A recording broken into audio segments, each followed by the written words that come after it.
మంచి healthy breakfast, weight loss breakfast కోసం చూస్తున్నారా? అయితే ఏమాత్రం డౌట్ లేకుండా ఇప్పుడు నేను చూపించే జొన్న రవ్వతో దిబ్బ రొట్టె ట్రై చేయండి.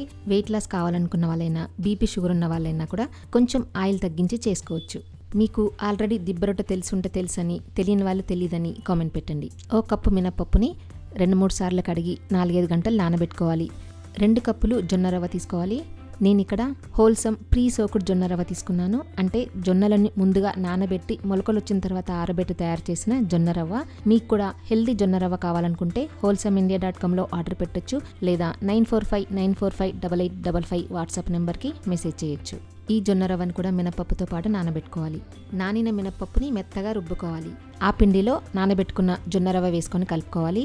ఈ పిండిని ఫర్మెంట్ చేయాల్సిన అవసరం లేదు. కావలసినంత పిండి తీసుకుని సాల్ట్, జీలకర్ర, పచ్చిమిర్చి ముక్కలు, కరివేపాకు తరుగు, కొత్తిమీర తరుగు వేసుకొని కలుపుకోవాలి. సన్నగా తరిగిన ఉల్లిపాయలు వేసుకొని కలుపుకోవాలి. మందంగా ఉన్న మూకుడులో ఆయిల్ వేడి చేసుకొని కలిపిన పిండిని మందంగా వేసుకొని మూత పెట్టుకొని స్టవ్ సిమ్లో పెట్టుకొని బ్రౌన్ కలర్ వచ్చే వరకు కాల్చుకొని తిరగేసుకొని రెండో వైపు కూడా 2 నిమిషాలు కాలనివ్వాలి. ఈ దిబ్బ రొట్టె టమాటా చట్నీతో సూపర్ ఉంటుంది.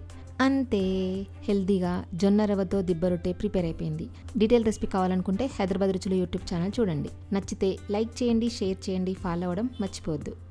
ఆర్గానిక్ హనీ, గిరికవ్ గీ కోసం లేదా మైదా కానీ ప్రిజర్వేటివ్స్ కానీ లేకుండా మంచి క్వాలిటీ మిల్లెట్స్తో తయారు చేసిన ఇడ్లీ, దోశ, కిచిడి, పొంగల్, ఉప్మా లాంటి ఇన్స్టంట్ మిక్సెస్ కావాలంటే wholesameindia.comలో ఆర్డర్ పెట్టొచ్చు, లేదా 9459458855 వాట్సాప్ నెంబర్కి మెసేజ్ పెట్టొచ్చు.